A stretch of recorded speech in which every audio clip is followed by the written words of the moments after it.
So, what does it take to build a home that symbolizes power, ambition, and an entire empire? Well, welcome to the Copper King Mansion in Butte, Montana. It's where opulence meets legacy. Now, before we step inside the mansion and look at its gorgeous interior and discuss some of its history, I would like to invite you to join me on my escapades across the United States and internationally. Just hit that subscribe button if you're curious about history and interesting places as much as I am.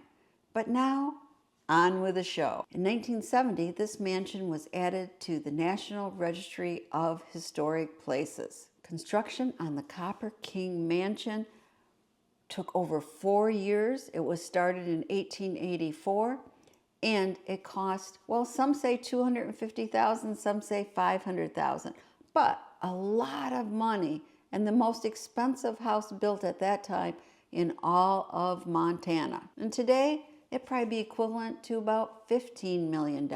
But you know what? The owner, William Clark, that was equal to only a half day or a day of his mining operations. He was that wealthy. Now we're going on a tour, and I do have to say that not all rooms are open to the tour because the current owner still resides in the home. Hi.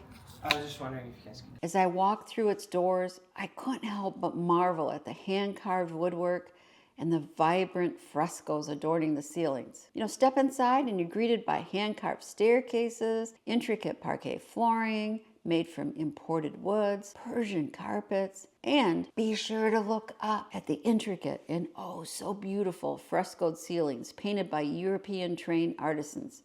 Aren't these ceilings simply amazing? Each room was a testament to Clark's refined taste and limitless resources. And each door had custom etched panes above, and each design was different. The house's design reflected the Victorian Romanesque Revival style, and that kind of blended grandeur with just detailed and wonderful craftsmanship. A team of live-in French artists actually carved all the amazing woodwork, which was made up of oak and mahogany, bird's eye maple. I mean, a lot of different imported woods. But the mansion wasn't just beautiful. It was actually ahead of its time technologically. For instance, it featured dual gas and electric lighting systems, which was ensuring reliability during an era when electric wasn't too reliable. The mansion also boasted indoor plumbing, and that was a rarity, believe me, in the 1880s. Just look at this amazing 360-degree shower that sprays water from a number of different directions around the body. The hot and cold water was fed through the house via a 1,500-gallon tank that was actually hidden under the slate in the roof. And the house had an advanced heating system to combat Montana's very harsh winters. And they even had a telephone with a direct line to both the police and the fire department. Just look at these beautiful stained glass windows. In fact, the house has 639 individual panes of stained glass, and they were possibly designed by Louis Comfort Timpany. No expense was spared in this construction. 9 fireplaces were imported from France, and you have to look at this staircase. It's known as the Staircase of All Nations. It was carved in Europe, designed with birds and flowers symbolizing different nations, and it took 4 years to complete and was actually dismantled to be displayed at the St. Louis World Fair in 1909. At the top of the mansion, it had a grand ballroom where the Clarks hosted the high society of Montana. Later, the Catholic Church owned this property, and they made it a convent and a girls' school.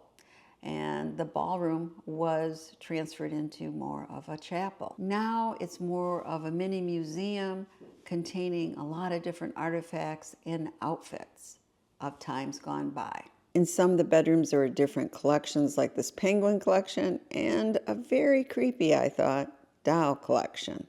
All of them start talking all of a sudden. This is like Isn't it? Exactly, Yes. I can see most it. of the time there is a lot of dogs. Yeah. Because they're just All of a creepy. sudden, this one would start talking right here. I can see it. Or like one of them. Yeah. Oh, yeah, that's right. Yeah. Yeah, Annabelle, you got it. So, this room was mainly all of Erin's dolls. Erin is our current owner. She's the one celebrating her anniversary. Now, when you take the tour, you're going to learn a little bit of the history of the original owner, William Andrews Clark. He was born in 1839 in rural Pennsylvania from humble beginnings.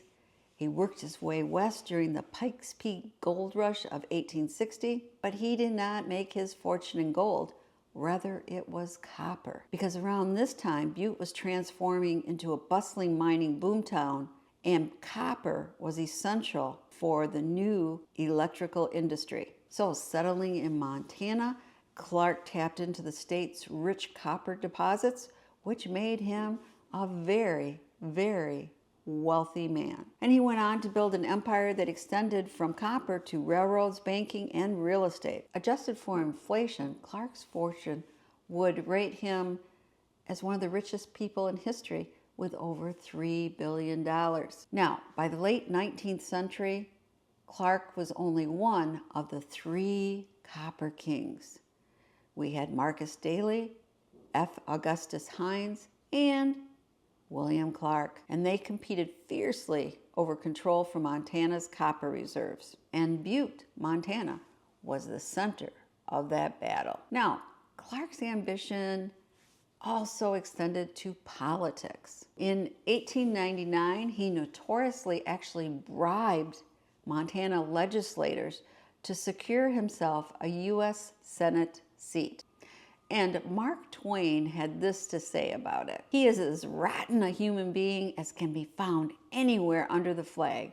He is a shame to the American nation, and no one has helped to send him to the Senate who did not know that his proper place was the penitentiary with a ball and chain on his legs. To my mind, he is the most disgusting creature that the Republic has produced since Tweed's time. Wow.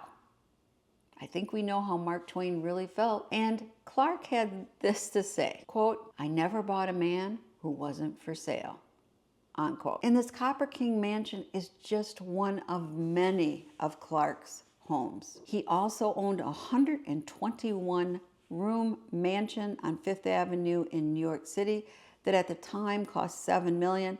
So it would be a lot of money today. It included 31 baths, 4 art galleries, a swimming pool, a concealed garage, and a private underground rail line to bring in coal for heat. And he also had the Beliscardo estate in Santa Barbara, California. Yet, the Copper King mansion is still standing, unlike his big mansion in New York, which was only standing for 30 years. And his roots really started for his fortune in Butte, Montana. So after Clark's death in 1925, his son Charles inherited the Copper King mansion. And Charles had a gambling problem, and he lost the house to pay for his debts because of gambling. And the house had many other owners. You know, I mentioned the Catholic Church owned it for a while when it was a girls' school. And the present owners, who have owned it for many years, have made it also into a bed and breakfast. Now, I should mention, not all the furnishings that I'm showing you are original, but they are characteristic of the period. So today, the Copper King Mansion operates as a bed and breakfast, allowing visitors to step back in time and take a tour like we did, or actually spend the night in a luxurious Victorian bedroom. Tours during the winter require a reservation at least 7 days in advance. You can call or see what's already been scheduled using the Book a Tour button.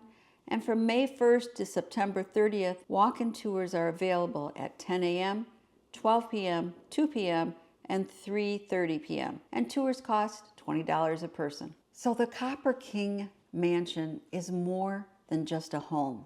It's a symbol of ambition, and such beautiful, beautiful artistry, and a complicated legacy.